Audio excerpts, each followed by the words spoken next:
মৌসুমীতে নির্বাচনী প্রচারে ঝড় তুললেন বিজেপি প্রার্থী সুমন্ত মণ্ডল। আসন্ন বিধানসভা নির্বাচনকে সামনে রেখে সাগর বিধানসভার বিচ্ছিন্ন দ্বীপ মৌসুমীতে জোরকদমে প্রচার সারলেন বিজেপি প্রার্থী সুমন্ত মণ্ডল। সোমবার কয়েকশো দলীয় কর্মীকে সঙ্গে নিয়ে দ্বীপ জুড়ে এক বিশাল বাইক র্যালির আয়োজন করেন তিনি। র্যালির পাশাপাশি গ্রামে গ্রামে ঘুরে সাধারণ মানুষের সঙ্গে জনসংযোগ ও বাড়ি বাড়ি গিয়ে ভোট প্রার্থনা করেন তিনি। মৌসুমীর মতো প্রত্যন্ত এলাকার প্রধান সমস্যাগুলোকেই এবারের নির্বাচনে হাতিয়ার করেছে বিজেপি। প্রচারে বেরিয়ে সুমন্ত মণ্ডল নদী ও সমুদ্র বাঁধের ভাঙন রোধ, বেকারত্ব দূরীকরণ এবং যোগাযোগ ব্যবস্থার আমূল পরিবর্তনের প্রতিশ্রুতি দেন।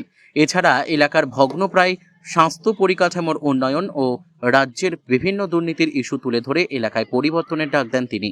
এদিন প্রচারের ফাঁকে দ্বীপের একাধিক মন্দিরে পুজো দেন বিজেপি প্রার্থী। দলীয় কর্মীদের উচ্ছ্বাস ও সাধারণ মানুষের ইতিবাচক সাড়ায় অভিভূত সুমন্ত মণ্ডল। প্রচারে বেরিয়ে বিজেপি প্রার্থী সুমন্ত মণ্ডল বলেন, এলাকার মানুষ এবার উন্নয়নের পক্ষে রায় দেবেন। নিজের জয়ের বিষয়ে তিনি 100% আশাবাদী বলে দাবি করেছেন। সব মিলিয়ে বিচ্ছিন্ন এই দ্বীপে প্রচারের মাধ্যমে রাজনৈতিক উত্তাপ বাড়িয়ে দিলেন সাগর বিধানসভার এই পদ্মপ্রার্থী।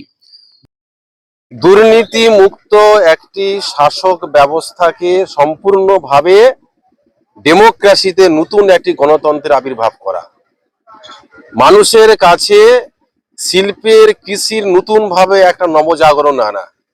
মানুষ এর থেকে পরিত্রাণ চাইছে। সবাই বলছে ঘাস ফুল শুকিয়ে গেছে আর মরচে ধরেছে কাস্তে, পদ্ম ফুলকে অস্ত্র করে মানুষ চাইছে বাঁচতে। आप देख रहे हैं न्यूज़ UNI।